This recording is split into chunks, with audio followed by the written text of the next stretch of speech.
G2 found themselves with the opportunity to do something that hadn't been done since Gen G won the Fall Major back in the 22-23 season. And that opportunity was to win an RLCS LAN for North America. Unfortunately for G2, some of their biggest issues that began to rise back in the third qualifier against Gen G reared their ugly head again here in the grand finals against Gentlemates. And in today's video, we'll be breaking down exactly what went wrong for G2 that caused this first major to slip through their grasp.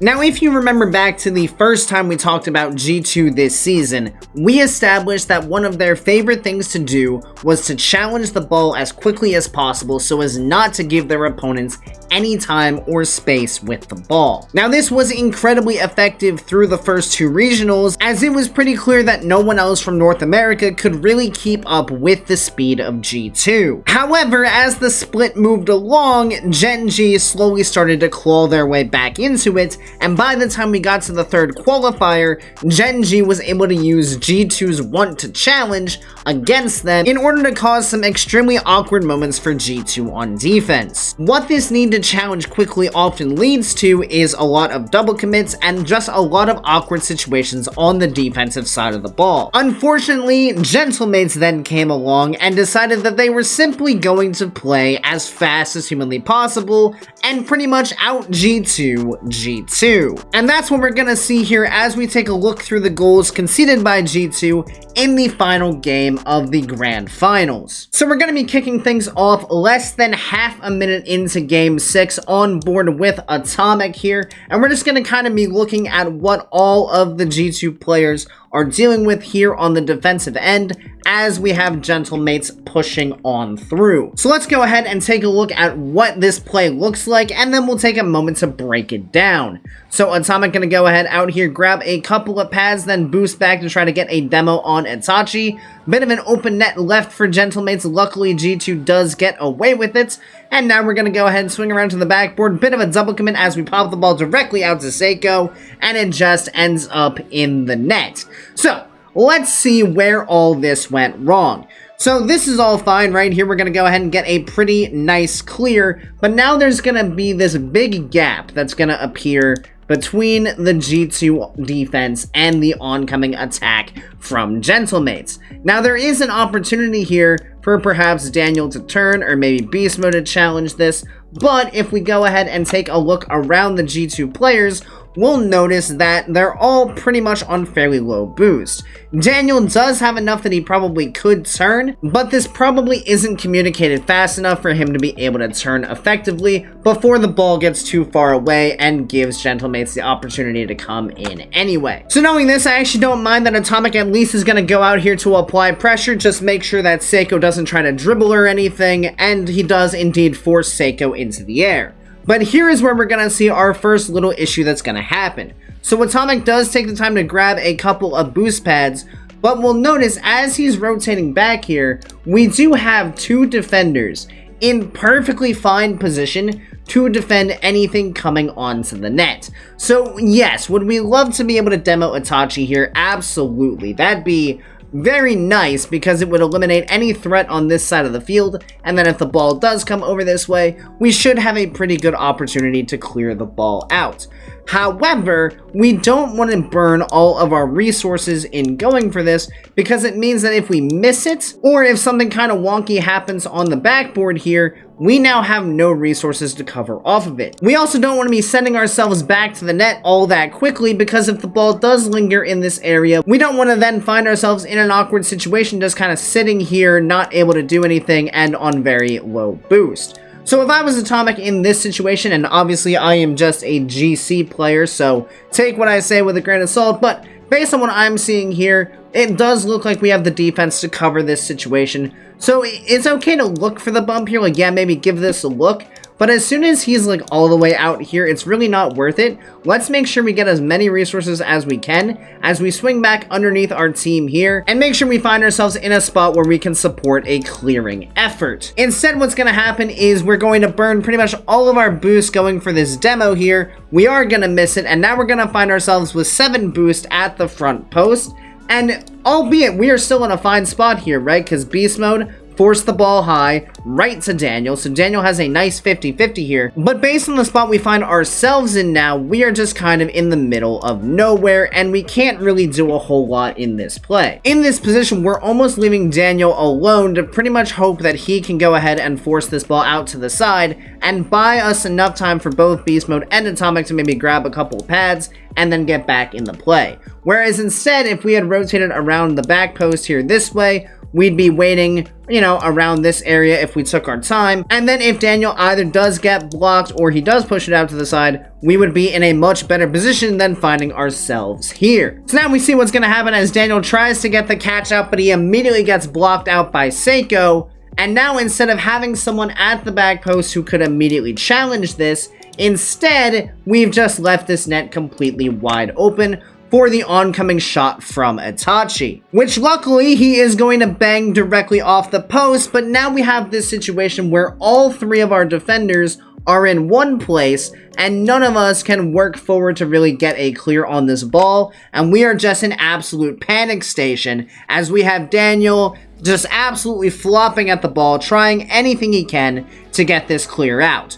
So now, okay, we finally bought space away from our net. This is fine. We've picked up boost. We're in an okay spot. And now this is exactly where we're going to see G2's need to challenge as quickly as possible, kind of do them in. And I think the biggest point of this entire play is that it seems that G2 is just really not comfortable playing extended defense. It feels like they really want to force themselves out of the defensive half however they can manage, instead of really just looking for how the offense is attacking and actually finding the way to exploit the offense to get the clear. Instead, they're trying to force their way through in any way they can, and it results in plays like this, as our need to challenge ends up sending two of us. So we got one player on the backboard, one player on the ground. Again, we're in a perfectly fine defensive situation, but this is where it's extremely important that someone needs to communicate who is going. Is it going to be Beast Mode, or is it going to be Atomic?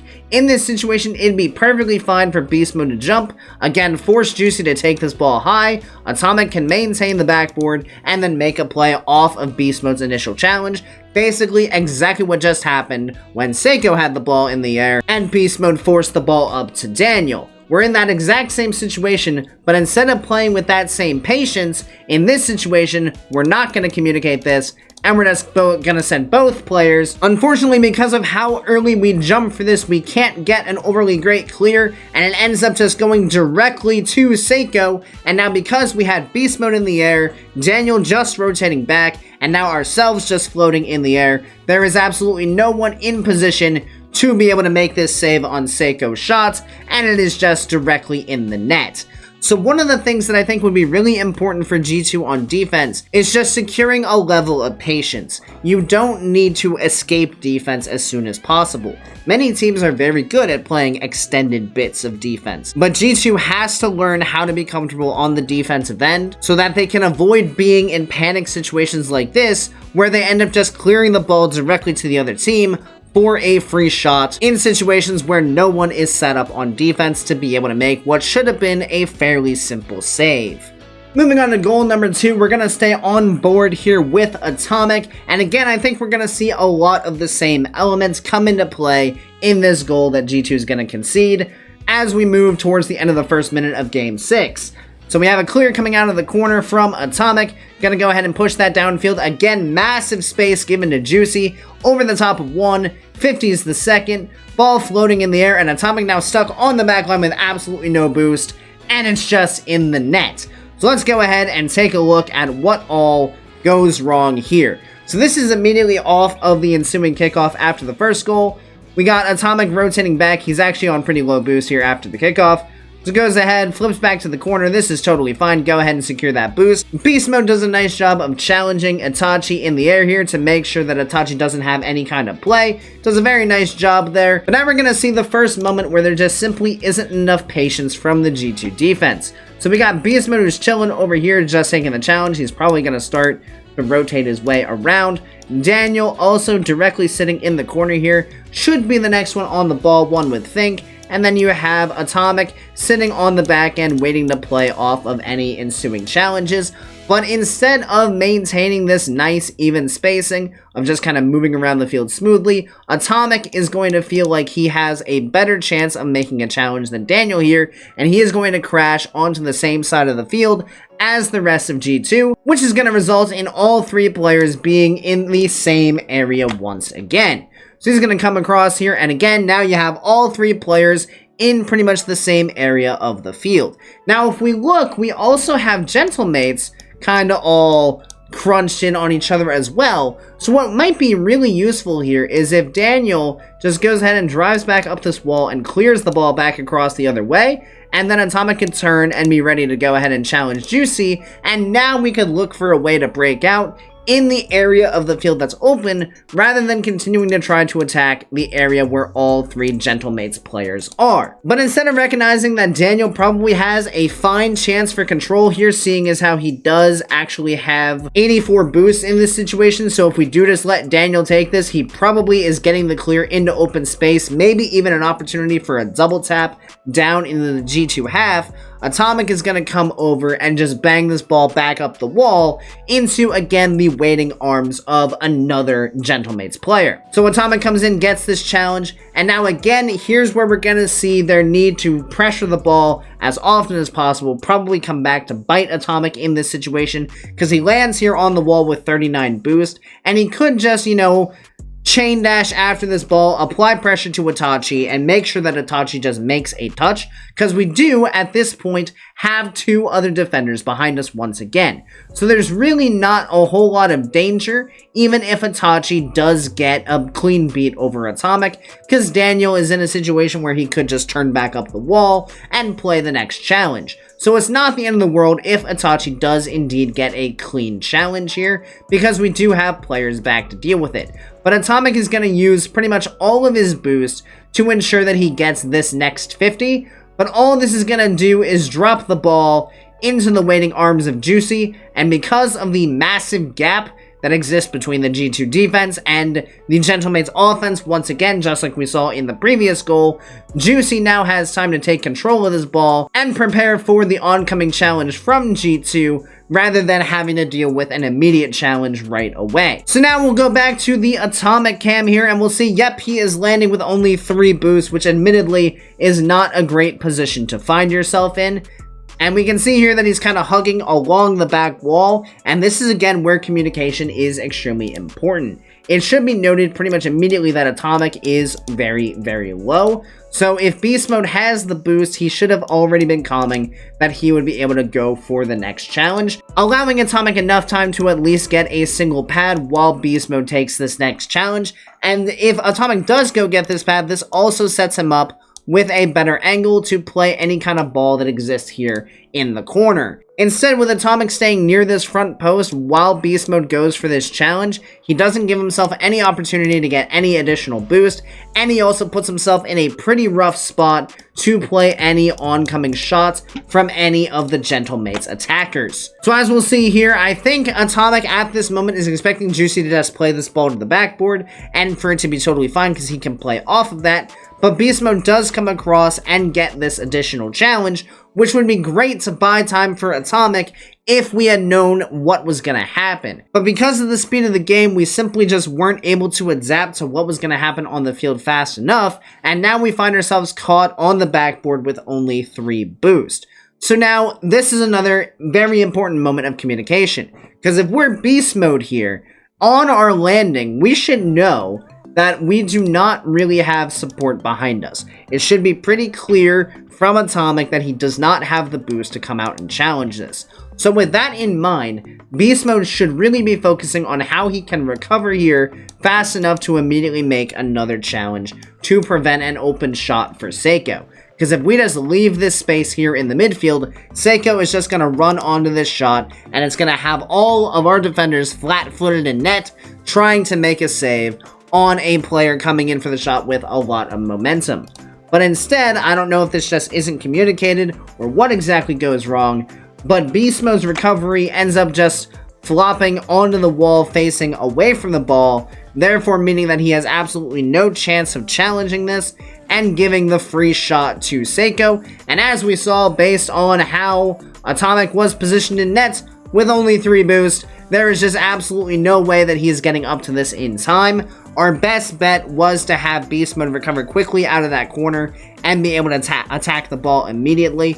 But because we left that space open once again, it was just a free shot for Seiko. So a lot of G2's issues here really seem to stem from a lack of communication on defense, and perhaps even a lack of thought of what the best play would be in any given situation.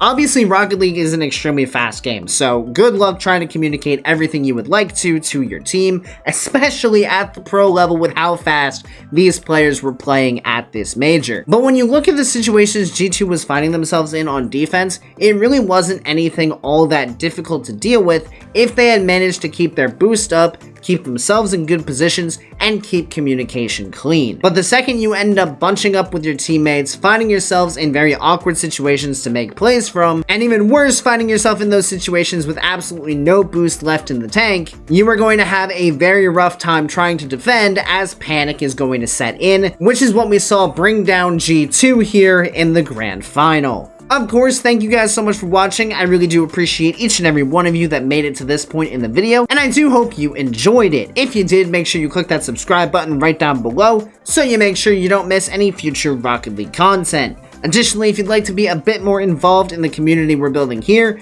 feel free to join my Discord, which I'll have linked down in the description.